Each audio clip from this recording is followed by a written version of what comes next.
Hello everyone and welcome back to English Lab. My name is Jenny and today we begin a full journey together. This lesson is not just another English practice video. It is a complete guide on how to learn English quickly, step by step, in a way that feels natural and enjoyable. I will speak with you like a friend, not like a textbook, because real learning happens when you can connect, when you can listen, and when you can use the language in daily life. So I want you to relax, sit comfortably, and let my voice be your partner in this practice. First, let me ask you a question. Why do you want to learn English? Think about it for a moment. Is it for your studies, your job, travel, or maybe to connect with people from other countries? Every learner has a reason. If you know your reason, it will keep you strong when you feel tired or when practice becomes difficult. So, in your mind, say the reason now. I am learning English because pause and fill the blank in your head. Good. That reason will stay with you for this whole journey. Now, let us start by focusing on listening. Listening is the foundation. Many learners begin with grammar or writing, but the truth is, listening is the doorway to fluency. Babies listen for years before they speak their first words. In the same way, you must allow your ears to become comfortable with English sounds. So, in this lesson, I want you to listen to me carefully. Do not worry if you understand every word. Even if you understand 60 or 70%, your brain is working, it is learning the rhythm, the stress, and the music of English. Let's do a small activity. I will say a short sentence. I want you to repeat after me. Ready? Listen first. English is a journey. Now repeat. Good. One more time. English is a journey. Excellent. When you repeat, don't think too much about grammar. Just let the sound come out. The more you do this, the easier it becomes. Many students ask me, Jenny, how can I learn English quickly? My answer is always the same. You need daily practice, not perfect practice.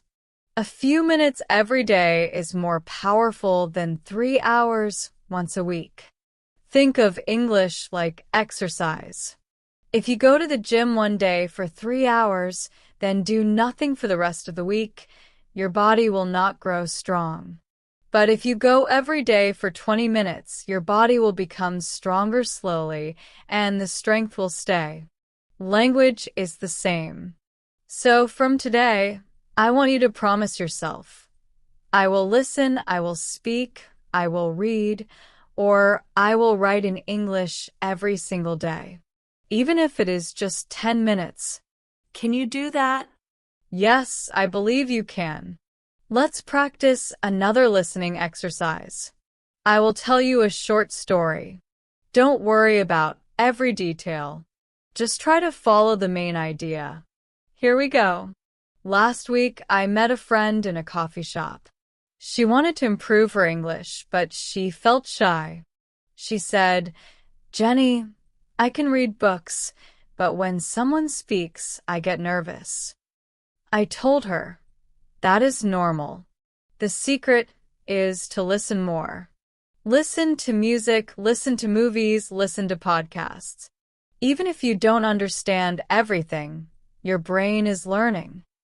After 2 months, my friend came back and said, Wow, Jenny, I feel more confident now. I can understand more than before. That is the power of listening. Now let me ask you, what do you listen to in English right now? Do you listen to songs? Do you watch movies? Or do you just listen in class? Think honestly. If your answer is not much, then this is the first place to change. Add listening to your daily life. You can listen while cooking, while walking, while waiting for the bus. There is always time. Repeat after me. I will listen to English every day. Good. Say it again. I will listen to English every day. Perfect. Next, let's talk about speaking. Many learners think, I will speak when I am ready. But here is the truth. You will never feel ready until you start. Speaking is like swimming. You cannot learn to swim by only reading a book. You must get in the water. In the same way, you must open your mouth and speak, even if it is not perfect. So, from today, I want you to speak a little English every day. It can be in front of the mirror, it can be with a friend, or even speaking to yourself when nobody is around. The important thing is to use your voice. Let's try a mirror exercise now. Imagine you are standing in front of a mirror. You look at yourself and say, Hello, my name is, say your name. Then continue, Today I feel, and add one word, maybe happy, tired, excited, nervous. Try it. Hello, my name is Jenney. Today I feel happy. Did you do it? Good. This small practice trains your brain to use English for real feelings, not just grammar rules. Speaking of grammar, I know many of you feel worried about grammar mistakes. But remember this: communication first, grammar second. Children make many grammar mistakes, but people still understand them. Later, they improve. You can do the same. If you wait until your grammar is perfect, you will never speak. So be brave. Mistakes are not a problem. They are proof that you are learning. I want to share another short story. A student once told me, Jenney, I made a mistake when I was speaking with a foreigner. I felt so embarrassed. I asked him, Did the foreigner understand you? He said, Yes. Then I told him, So you succeeded. The goal is not to be perfect. The goal is to be understood. That is the heart of communication. Now, I want you to repeat a promise after me.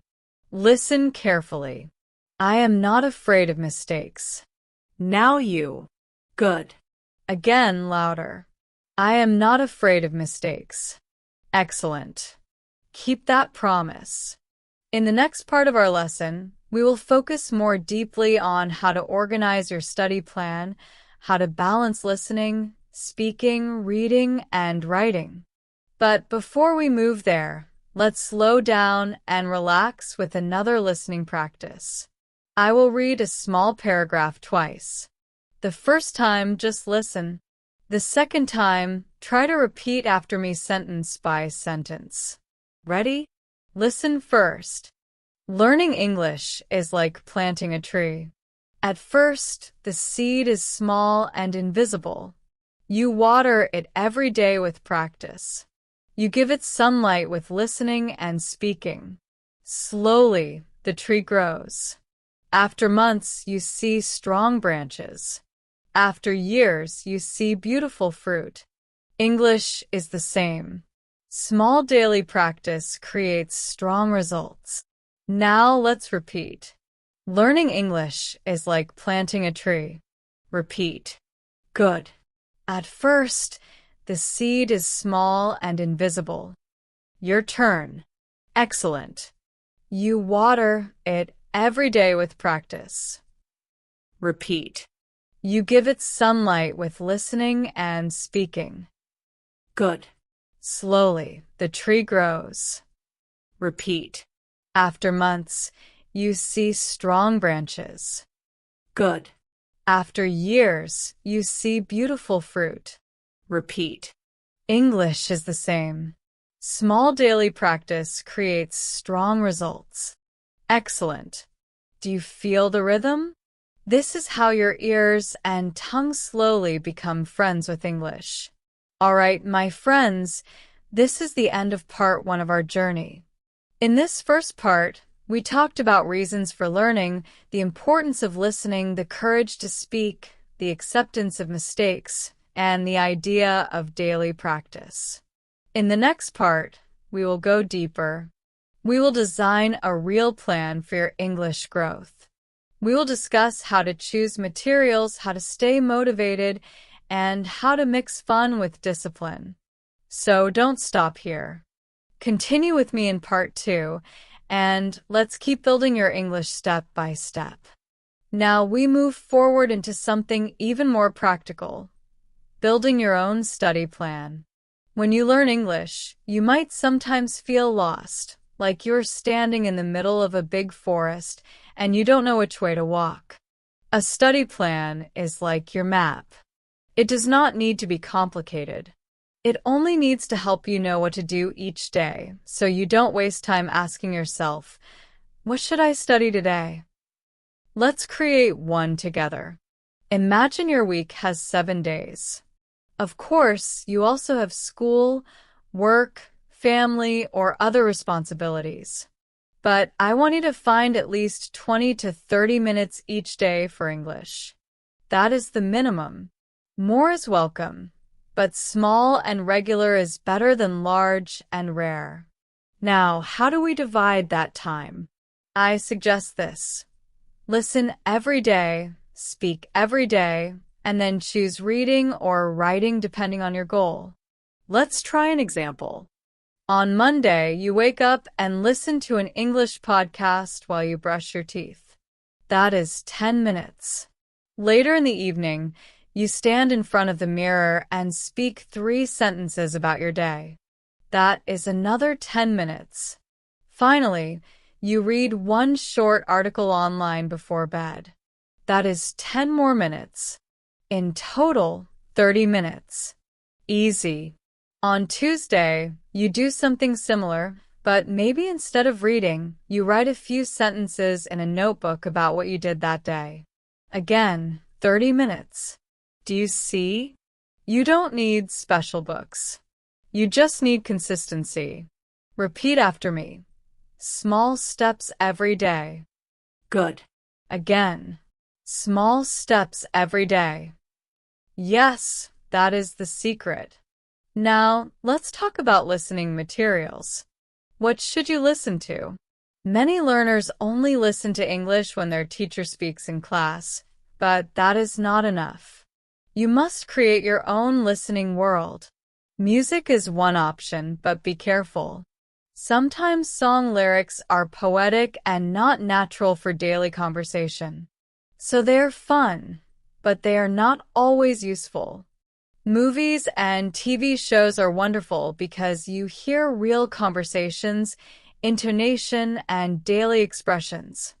Podcasts and YouTube videos are also excellent because they are made for learners or for real-life topics. The key is to choose something you enjoy.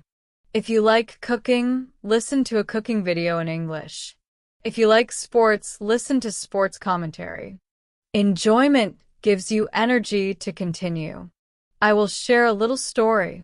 A student of mine hated studying English books. He always felt sleepy, but he loved football. So I told him, watch football highlights on YouTube in English, not in your language. He tried it, and soon he learned words like goalkeeper, penalty, defense, attack. He was excited, and because of excitement, he listened more. After 3 months, his listening level improved a lot. Why? Because he combined his hobby with English. You can do the same. Now, speaking practice. I know many of you don't have a partner to practice with. Don't worry. You can practice alone. Here's a trick, shadowing. Do you know shadowing? It means you listen to a sentence and repeat it immediately, like a shadow following the speaker. It trains your mouth and ears together. Let's try now. I will say a sentence. You repeat it right after me. I am learning English every day. Repeat. Good. Again. I am learning English every day. Excellent. That is shadowing. You can use this with movies or podcasts. Play one sentence, pause, repeat, continue. It feels simple, but it is powerful. Another method is recording yourself. Take your phone, record your voice speaking for 1 minute about any topic, maybe what you ate today or what you plan for tomorrow. Then listen to your recording. At first, you may not like your voice. That is normal. Everyone feels strange when hearing their own voice. But this practice shows you your mistakes. You can compare your pronunciation with the original audio you listened to. Over time, your voice will sound more natural. Repeat after me. I can practice speaking alone. Good. One more time. I can practice speaking alone. Yes, you can. Now, let's move to reading. Reading is important because it gives you vocabulary. But many learners read like they are in an exam, slowly, carefully, checking every word in a dictionary. That is not good for practice. For daily reading, choose easy material, maybe even children's books, and read quickly for the main idea. Do not stop for every new word. If you understand the main meaning, that is enough. Later, you can read more difficult texts. Here's a small activity. I will read a short paragraph. Don't worry about every word. Just listen for the idea. Ready? Maria wakes up at 7 o'clock. She drinks coffee and eats bread for breakfast. Then she takes the bus to work. She works in an office and she likes her job. After work, she goes to the gym and then goes home to cook dinner. Now, can you tell me the main idea? Yes, it is about Maria's daily routine. You see? You don't need to know every single word to understand. This is the skill of reading and listening for the gist, the main point. Finally, let's talk about writing. Writing helps you organize your thoughts. But you don't need to write essays every day. Just write 3 sentences about your life. For example, today I woke up late. I was tired because I studied yesterday. I want to eat pizza tonight. That is enough. Over time, your sentences will become longer and more complex. Let's do it together. Think about your morning today. Write or say 3 sentences in your head. I will give you time. Did you do it? Good. That is writing practice. Simple, short, but daily. So when we combine listening, speaking, reading, and writing in small steps, we create balance. Balance is important because if you only listen, your ears grow strong, but your mouth stays weak. If you only write, your hand grows strong, but your ears stay weak. So mix them every day. Repeat after me. Balance is important. Good. Again, balance is important. Yes. Now let's focus on motivation. Because many learners start strong, but after 1 or 2 weeks, they stop. Why? Because they lose motivation. Motivation is like the fuel in your car. Without fuel, the car cannot move. So, how do we keep motivation? First, remember your reason. We talked about it in part 1. Second, make your practice fun. If you love cooking, practice English with cooking videos. If you love music, practice with music. If you love games, practice with games. Connect English to your life. Third, track your progress. Write the date and what you studied in a notebook. After 1 month, look back. You will see many small steps, and you will feel proud. Here is a little story of motivation. A student once told me, "Jenney, I cannot continue. I feel tired." I asked her, "What did you do yesterday?" She said, "I watched one English movie for 3 hours." I said, "That is the problem. Too much at once. Better to watch 10 minutes every day than 3 hours one day. She listened to my advice, changed her plan, and slowly built a habit. After 3 months, she felt strong again. This is why balance and small steps are key. Before we finish part 2, let's do a longer listening practice. I will tell you a short story. First, just listen. Then we will repeat some parts together. 1 year ago, I wanted to learn Spanish. I was excited, but after 2 weeks, I stopped. I thought I was not good at languages. Then I remembered my own advice. I started again, but this time I listened every day. I listened to music, I listened to short videos. I practiced 10 minutes daily. After 3 months, I could understand simple conversations. After 6 months, I could order food in a restaurant. After 1 year, I could have a basic conversation with a friend. The secret was not talent. The secret was daily practice. Now let's repeat some parts. 1 year ago, I wanted to learn Spanish. Good. I was excited, but after 2 weeks, I stopped. Repeat. I thought I was not good at languages. Good. Then I remembered my own advice. Excellent. I started again, but this time I listened every day. Repeat. After 3 months, I could understand simple conversations. Good. After 6 months, I could order food in a restaurant. Repeat. After 1 year, I could have a basic conversation with a friend. Excellent. Do you see the pattern? Not talent. Not magic. Just daily practice. Now, we're going to focus on 3 areas that many learners find difficult but very important: vocabulary, pronunciation, and memory. These are the building blocks that make your English clear and strong. Let's start with vocabulary. Many students think they need to memorize long word lists.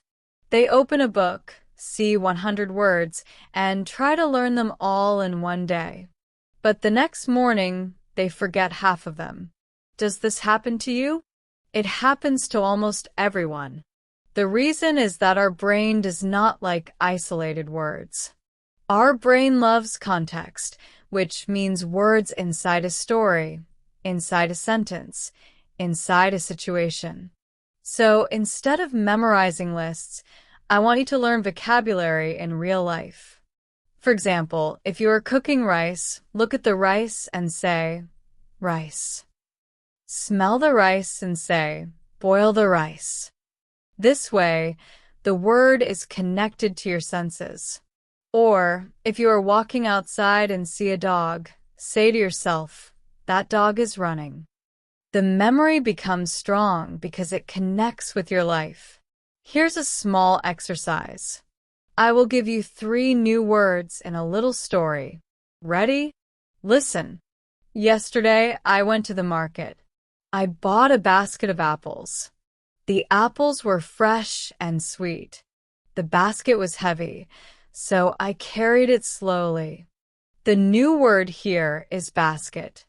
You learned it inside a story. Now repeat after me. Basket. Good. Again. Basket. Excellent. Now imagine you are carrying a basket. Say it. This basket is heavy. Perfect. That memory will stay longer than if you just saw the word on a list. Another method for vocabulary is the notebook method. Every day, write down 5 new words that you hear or read. But do not just write the word. Write a sentence with it. For example, instead of writing basket, write, I carried a basket of apples.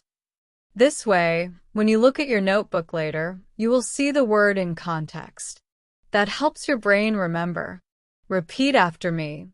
Words need context. Good. Again. Words need context. Exactly. Now, pronunciation. Many learners worry about their accent.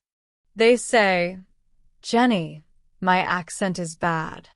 But let me tell you something. Accent is not a problem.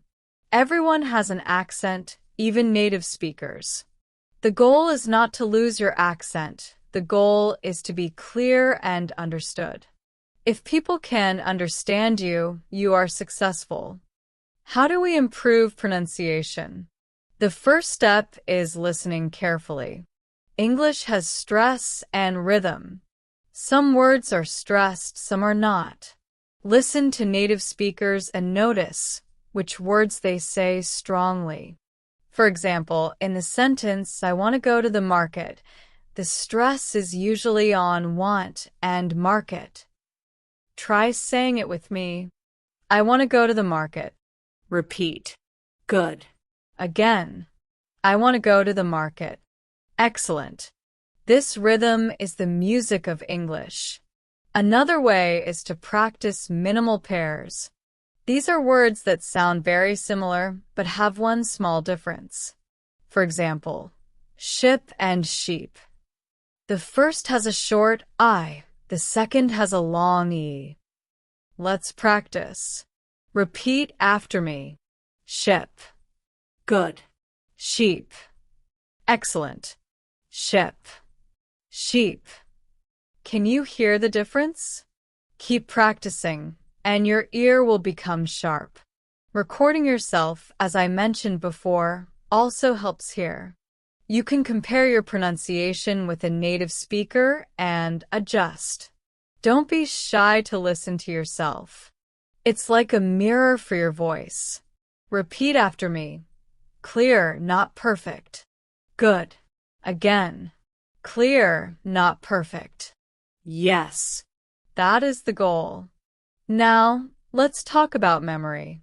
How can we remember the words and sentences we learn? One powerful method is repetition, but not boring repetition. Spaced repetition.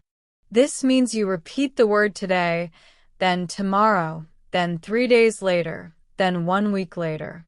Each time, the memory becomes stronger. There are apps for this, but you can also do it with paper. Write the word on one side of a card, the meaning on the other. Review them regularly. Another strong method is to use the new word in your real life immediately. If you learn the word basket, use it 3 times today. Say to your friend, I saw a basket in the shop. Write in your notebook, my basket is full. Tell yourself, this basket is heavy. If you use it, you will not forget it. Let's do a practice story for memory. I will tell you a small story with 3 new words. Try to remember them. Ready? Listen. Last weekend, I went hiking on a mountain. The mountain was high and beautiful. I wore my new boots, and I carried a bottle of water. At the top, the view was amazing. The 3 new words are hiking, boots, and view. Can you repeat them? Good. Hiking, boots, view. Now, use them in sentences. Say, I went hiking yesterday. Good. My boots are black. Excellent. The view is beautiful. Perfect. If you say it now, you will remember it later. Repeat after me. Use it or lose it. Good. Again. Use it or lose it. Yes, that is true for vocabulary. Some students ask me, Jenny, how many words do I need to know to speak English fluently? The answer depends, but research shows that with 2,000 common words, you can understand about 80% of daily conversation. That is not so big, right? You don't need 10,000 words to start speaking. Just focus on the most common ones first. Later, you can add more. Let's do a listening activity with common words. Listen carefully. I wake up. I eat breakfast. I go to work. I meet my friends. I watch TV.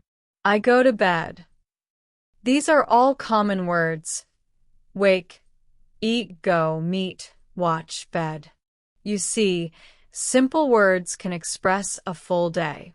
So don't worry about big words. Small words can do big jobs. Before we finish part 3, let's do one more longer practice. I will read a paragraph. First, just listen. Then, I will guide you to repeat. Learning English is like building a house. Vocabulary is the bricks. Pronunciation is the shape of the bricks. Memory is the glue that holds them together. Without bricks, you have no house. Without shape, the house is weak. Without glue, the house falls apart. But if you have all three, you can build a strong and beautiful home. Now repeat with me. Learning English is like building a house. Good. Vocabulary is the bricks.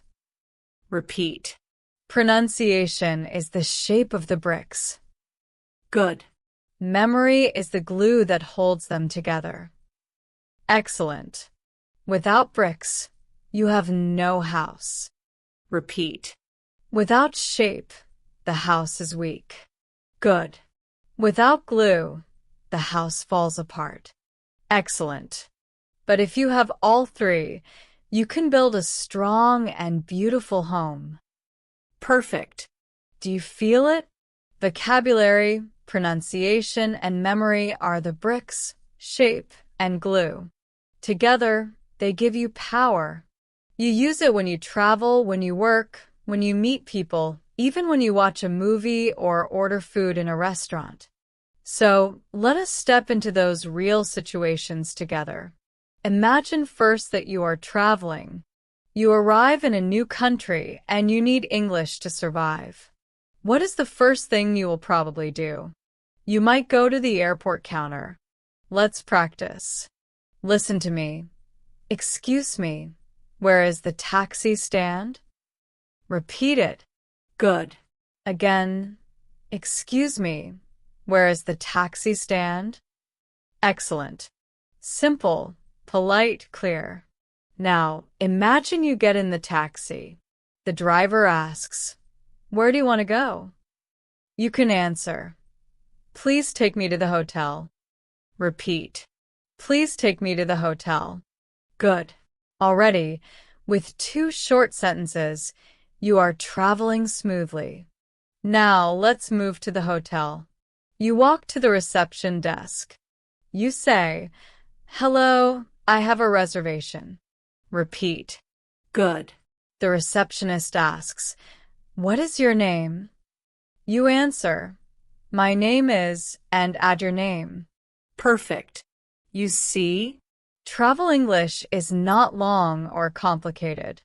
It is simple, polite, and useful. Let's try a small role play. I will be the hotel receptionist, and you will be the guest. Listen first. Good evening, welcome. Do you have a reservation? Now your turn. Answer me. Did you say, "Yes, I have a reservation"? Good. Then I say, "What is your name?" Answer me now. Excellent. Finally I say, "Here is your room key. Enjoy your stay." You reply, "Thank you." Perfect. You just checked into a hotel in English. Now, let's move to another situation. Ordering food in a restaurant. This is one of the most common real-life uses of English. You sit down, the waiter comes. You say, "Could I see the menu, please?" Repeat. Good. Then you look and order. "I would like chicken and rice." Repeat. Excellent. After the meal, you say, "Could I have the bill, please?" Perfect. These short phrases make you confident anywhere in the world. Repeat after me. English is for real life. Good. Again. English is for real life. Yes. Now, let's talk about work situations. Many of you are learning English because you need it for your job. Maybe you need to write emails, talk to clients, or join meetings. Let's practice email English first. You can begin an email with, "Dear Mr. Smith, I hope you are doing well." Simple and polite. If you want to ask for something, say, "Could you please send me the report?" And if you want to close, say, "Best regards" or "Kind regards." That is enough for a professional message. In meetings, you can use phrases like, "I agree with that point." Repeat. Good. Could you explain that again? Repeat. Excellent. In my opinion, we should try this idea. Repeat. Perfect. These phrases give you the confidence to join discussions. Now, let's talk about daily conversation, the kind you use with friends or strangers. You meet someone new. What do you say? Listen. "Hello, nice to meet you." Repeat. Good. Then, "Where are you from?" Repeat. Excellent. The other person may ask you the same. You can answer, "I'm from Bangladesh," or "I'm from Brazil," or "wherever your home is." Simple introductions can open the door to longer conversations. Here's a short dialogue example. Listen first. Person A, "Hi, how are you?" Person B, "I'm fine, thank you." And you? Person A, "I'm good. What do you do?" Person B, "I'm a student." Person A, "That's nice. What do you study?" Person B, "I study physics." You see, short questions and answers create a friendly flow. Now, I want you to practice with me. I will ask you, "How are you?" Answer me now. Good. I say, "What do you do?" Answer me. Excellent. I say, "Where are you from?" Answer me. Perfect. This is how you train for real life. Sometimes, daily conversation includes small talk. Small talk means simple topics we use to be friendly, not serious. Common topics are the weather, hobbies, or daily life. For example, "It's a sunny day today." Or, "Do you like music?" Or, "What's your favorite food?" These are light topics, but they build connection. Repeat after me. Small talk is important. Good. Again. Small talk is important. Yes, because it helps you feel comfortable and build relationships. Let's practice listening to a small talk dialogue. Listen carefully. A, "It's cold today, isn't it?" B, "Yes, very cold. I think it will snow." A, "Do you like the snow?" B, "Yes, it's beautiful." Did you understand the main idea? They're just talking about the weather. This is common in English-speaking countries. Now, confidence. Many learners know the words, but when the moment comes, they feel shy or silent. How can we overcome that? First, remember that people are kind. Most listeners are patient if they hear you trying in English. Second, remember that mistakes are normal. We said this before, but I want you to believe it deeply. And third, prepare your phrases. If you know you will meet someone, practice 3 or 4 sentences before. For example, "Hello, my name is," "Nice to meet you." "I am learning English." These phrases can break the silence. Let's practice a confidence promise. Repeat after me. I can speak English in real life. Good. Again. I can speak English in real life. Yes, you can. Now let's bring all of this into one bigger practice story. I will tell you a story of a student who used English in real life. Listen first. 2 months ago, my student Ali traveled to Singapore. He was nervous because his English was not perfect. At the airport, he needed a taxi. He said, "Excuse me, where is the taxi stand?" The officer pointed the way. In the taxi, he said, "Please take me to the hotel." At the hotel, he said, "Hello, I have a reservation." The receptionist gave him a key. At night, he went to a restaurant. He said, "Could I see the menu, please?" He ordered chicken and rice. When he finished, he said, "Could I have the bill, please?" Ollie told me later, "Jenney, I was so happy. My English was not perfect, but everyone understood me." Now, let's repeat some key sentences together. Excuse me, where is the taxi stand? Repeat. Good. Please take me to the hotel. Repeat. Excellent. Hello, I have a reservation. Repeat. Good. Could I see the menu, please? Repeat. Excellent. Could I have the bill, please? Repeat. Perfect. Do you feel how real-life practice looks? These are the exact words you need. So in part 4, we practiced English for travel, hotels, restaurants, work, and daily conversations. We also learned about small talk and confidence. Real-life English is simple, polite, and clear. In part 5, we will take the next step: how to keep learning outside the classroom with technology, online tools, and habits that connect English to your daily world. We will also talk about how to think in English and not always translate in your head. That is the real secret to fluency. We will step into the modern world and talk about how technology can become your best friend in learning English. We will also talk about how to think in English instead of always translating from your own language. This is the key that will move you from learner to fluent user. Let's start with technology. We live in a time when English is everywhere. You don't need to travel to another country to hear it. You can bring English into your room through your phone or computer. The first tool is apps.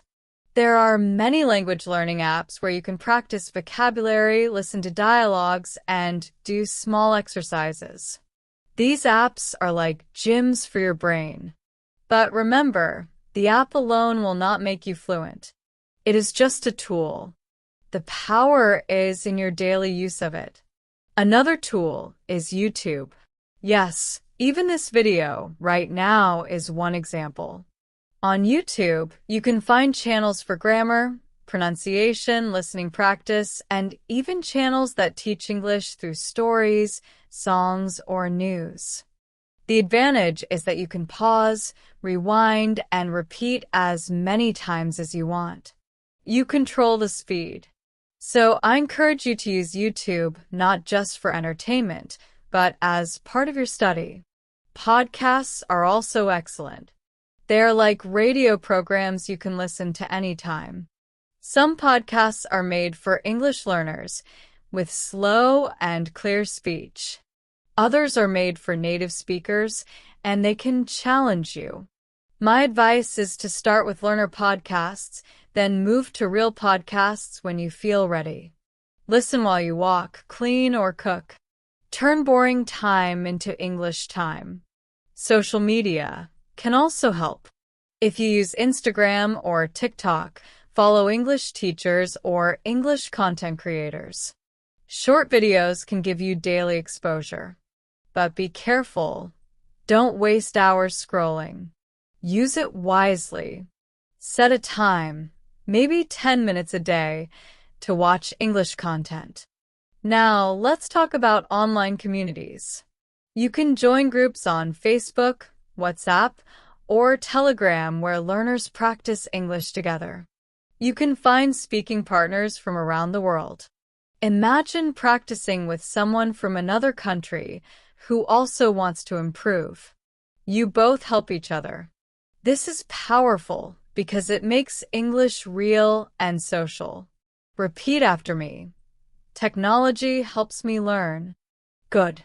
Again. Technology helps me learn. Yes, if you use it wisely. Now, let's talk about thinking in English.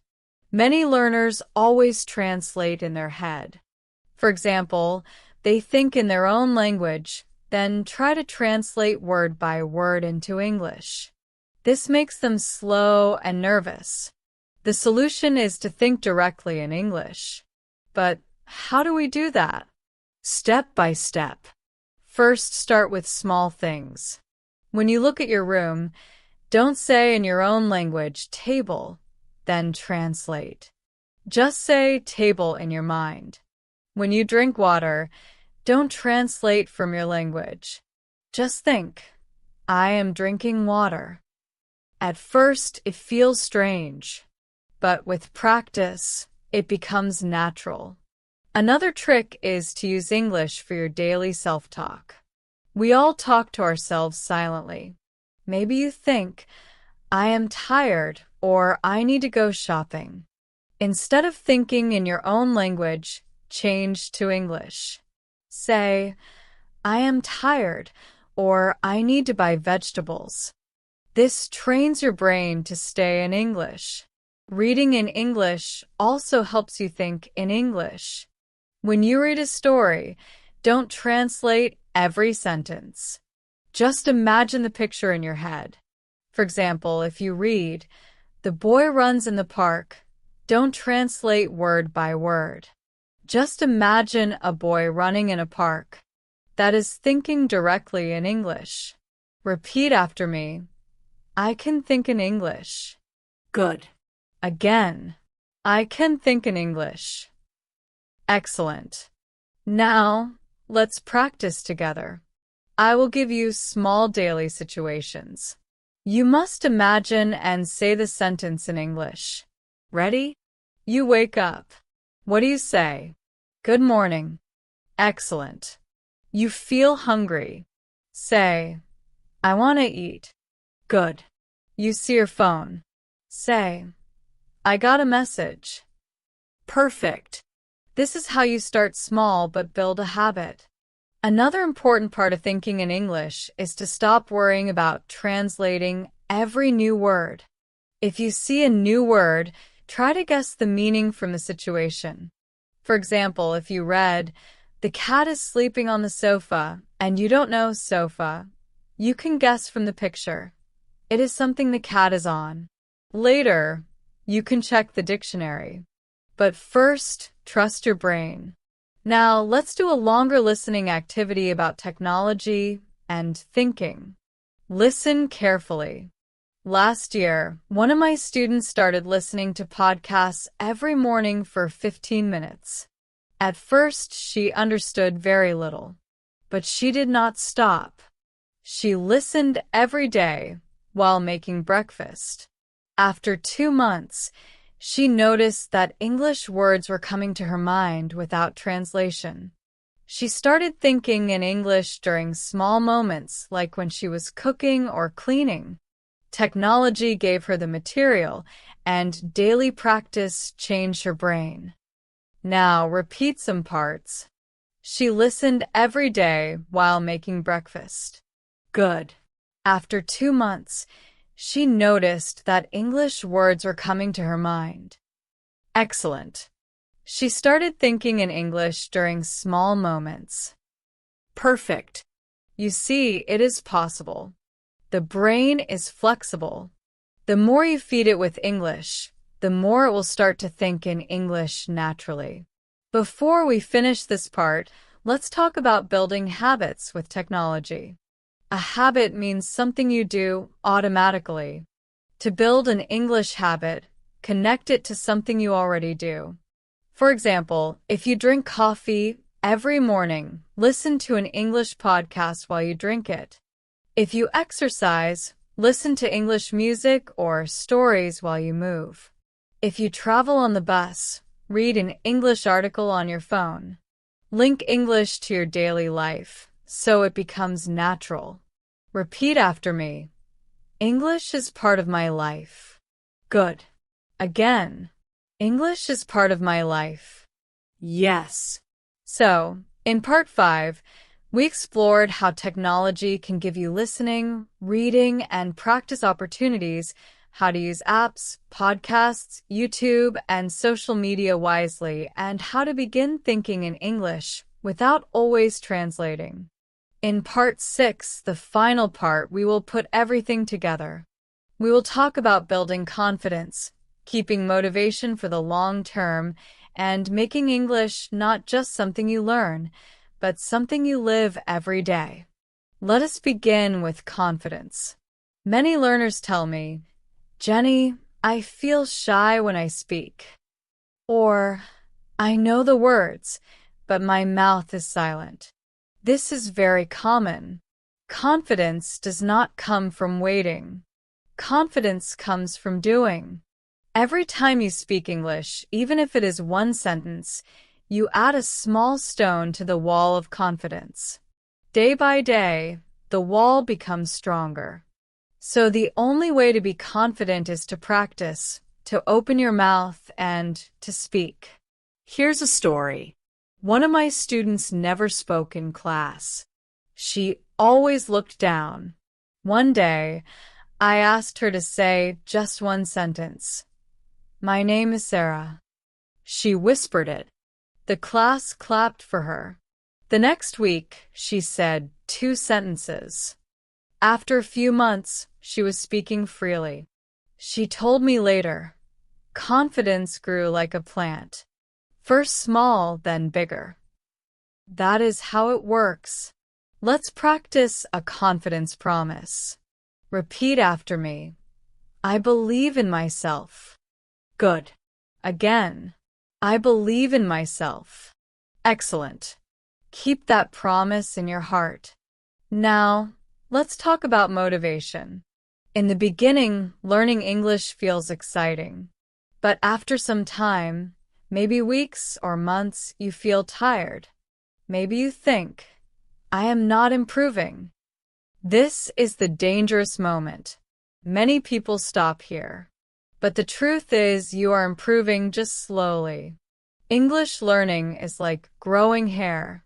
You don't see it every day, but it grows. How can we keep motivation? First, celebrate small victories. If you understand one new word, clap for yourself. If you speak one new sentence, smile. Second, change your routine sometimes. If you always watch movies, try podcasts. If you always write, try speaking. Freshness keeps you motivated. Third, remind yourself why you started. Write your reason on a piece of paper and put it on your wall. When you feel tired, read it again. Repeat after me. I will not give up. Good. Again. I will not give up. Perfect. Now, let's connect English to your daily life so it becomes natural. Do not study English only in a book. Live in English. Set your phone language to English. Write your shopping list in English. Talk to yourself in English. Sing in English. Pray in English if you feel comfortable. Make English the background music of your life. The more you live in it, the less it feels like work. Here is a small challenge. Tomorrow, choose one part of your day to do in English. Maybe when you write your to-do list, write it in English. Or when you talk to yourself, talk in English. One small change each day creates a big change in the long term. Now, let's practice a longer listening exercise about living in English. Listen carefully. Last year, my student Ahmed decided to live in English. He changed his phone to English. He listened to music in English every morning. He wrote his diary in English every night. At first, it was difficult. But after 6 months, English felt normal. He told me, "Jenney, I don't translate anymore. I just live in English." Now, let's repeat some parts. He changed his phone to English. Good. He listened to music in English every morning. Excellent. He wrote his diary in English every night. Perfect. After 6 months, English felt normal. Very good. This is what I want for you, to feel English as normal. Let's also talk about patience. Many learners want results fast. They say, I want to be fluent in 3 months. But language is not magic. It is growth. It takes time. And that is okay. Be patient with yourself. If you practice every day, improvement will come. Slowly but surely. Repeat after me. Patience brings success. Good. Again. Patience brings success. Excellent. Now, before we close, I want to guide you through a final practice that combines everything: listening, speaking, vocabulary, and confidence. I will tell a short story, then we will repeat. 3 months ago, Maria decided to learn English seriously. She made a study plan. Every morning, she listened to a podcast. Every evening, she spoke in front of the mirror for 5 minutes. Once a week, she wrote a short diary in English. Sometimes she felt tired, but she did not stop. She remembered her reason. She wanted a better job. After 3 months, she could speak with confidence. She told her friends, English is not a subject anymore. English is part of my life. Now, let's repeat. Maria decided to learn English seriously. Good. She made a study plan. Excellent. Every morning, she listened to a podcast. Perfect. Every evening, she spoke in front of the mirror for 5 minutes. Very good. Once a week, she wrote a short diary in English. Excellent. Sometimes she felt tired, but she did not stop. Perfect. She remembered her reason. She wanted a better job. Good. After 3 months, she could speak with confidence. Excellent. She told her friends, English is part of my life. Perfect. Do you see? This story could be your story too. So, my friends, we have reached the end of our journey together. We talked about listening, speaking, reading, writing, vocabulary, pronunciation, memory, real-life situations, technology, thinking in English, confidence, motivation, patience, and living in English. The truth is simple. There is no secret formula. There is only daily practice, small steps, and belief in yourself. If you follow this path, you will grow. Slowly at first, then faster, then naturally. Let's finish with one final promise. Repeat after me. English is my journey. Good. Again. English is my journey. Excellent. And it is a journey you can enjoy. Thank you for spending this time with me here at English Lab. I am Jenney, and I believe in you. Keep practicing, keep believing, and one day you will look back and say, I did it. I learned English. Until then, I am here to guide you. See you next time.